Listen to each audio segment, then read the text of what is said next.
Blue Collar is one of those rare American films that doesn't just depict working class struggle but lives inside it. Watching it today, the film feels less like a period piece and more like a diagnosis, which is like an unflinching look at how economic pressure, institutional betrayal, and manufactured division quietly destroy solidarity from the inside out. It is angry, wary, darkly funny, and deeply tragic all at once. And that emotional contradiction is exactly what makes it endure. Set it in the Detroit's auto plant world during the late 1970s, Blue Collar follows three friends, Zaki, Jerry, and Smokey, who work the assembly line and barely scrape by despite their union protection. From the opening scenes, the film establishes exhaustion as a constant stake. The factory is loud, repetitive, and impersonal, and Paul Schrader shoots it not as a place of dignity or pride, but as a machine that steadily erodes identity.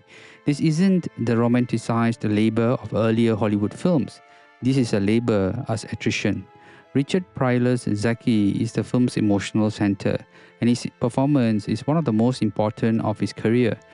Richard Pryor's Zaki is the film's emotional center, and his performance is one of the most important of his career.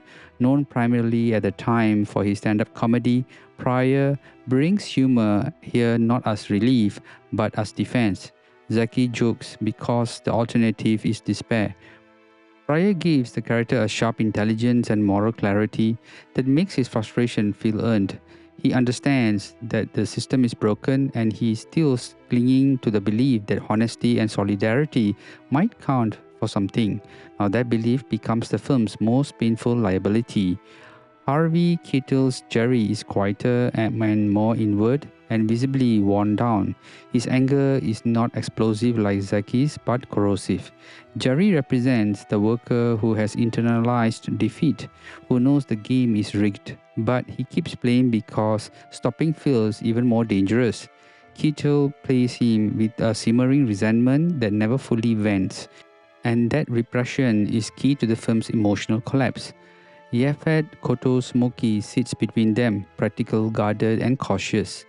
Now he's the one most aware of consequences, the one who understands how easily workers can be crushed when they step out of line. Koto brings a grounded realism to the role, and his presence adds weight to the group dynamic. Now these three men feels like real co-workers bonded not by ideology but by survival. When the trio impulsively break into their union office to steal what they believe is dirty money, the film pivots from workplace drama into something far more unsettling. The robbery itself is almost casual, even clumsy, but when they discover afterward a web of corruption, exploitation, and hypocrisy changes the film's trajectory. Crucially, Blue Collar does not frame the union as a simple villain.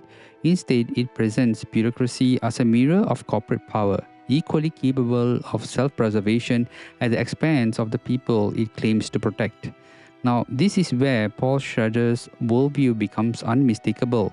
Known for his fascination with men under pressure and moral isolation, Schrader uses the union not as a political symbol but as a psychological trap. The system thrives by turning workers against each other, racially, emotionally, and economically, ensuring that anger is always misdirected. Now, the film understands that operation doesn't need constant enforcement if resentment does the work for it.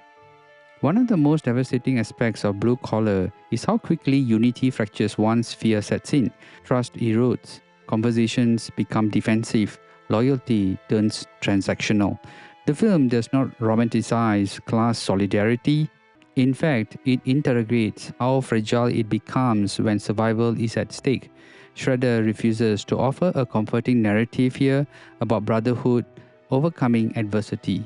Instead, he shows how institutions weaponize scarcity to ensure division. The racial tension that emerges between the characters is especially uncomfortable, and intentionally so. The film does not treat racism as an external evil imposed from above, but as something that seeps into relationships under pressure. Ezekiel's increasingly isolation is not just economic, but social and emotional, and Pryor plays this unraveling with heartbreaking restraint. His anger sharpens, his humor darkens, and his faith in collective action slowly dissolves. Visually, the film is stark and unsentimental. Detroit is shown as a functional but drained of warmth.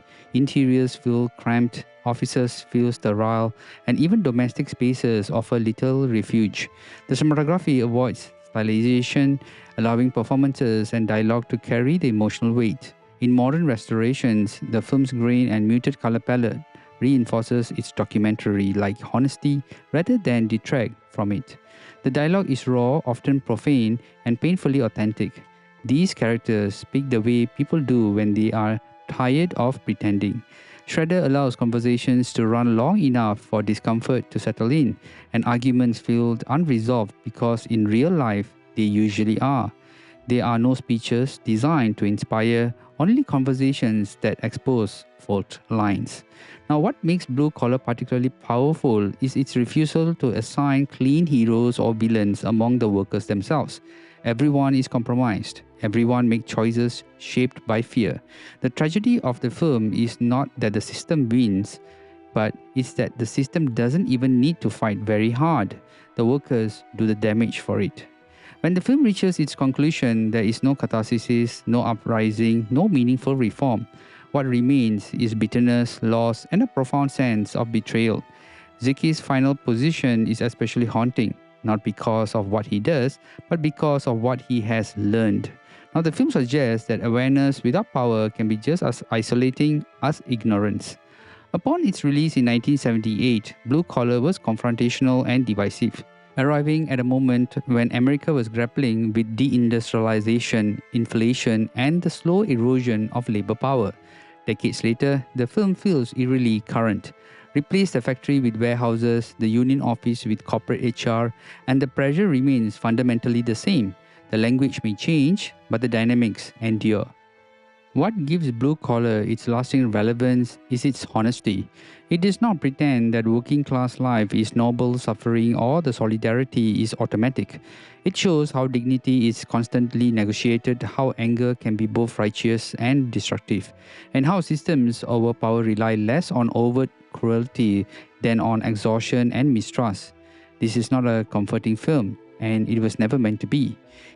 It is a film that looks directly at the cost of being expendable and asks what happens when people realize they are trapped with no clean exit. Blue Collar remains one of the most uncompromising portraits of labor in American cinema, not because it offers solutions, but because it refuses illusions. Now, this movie is a must-watch.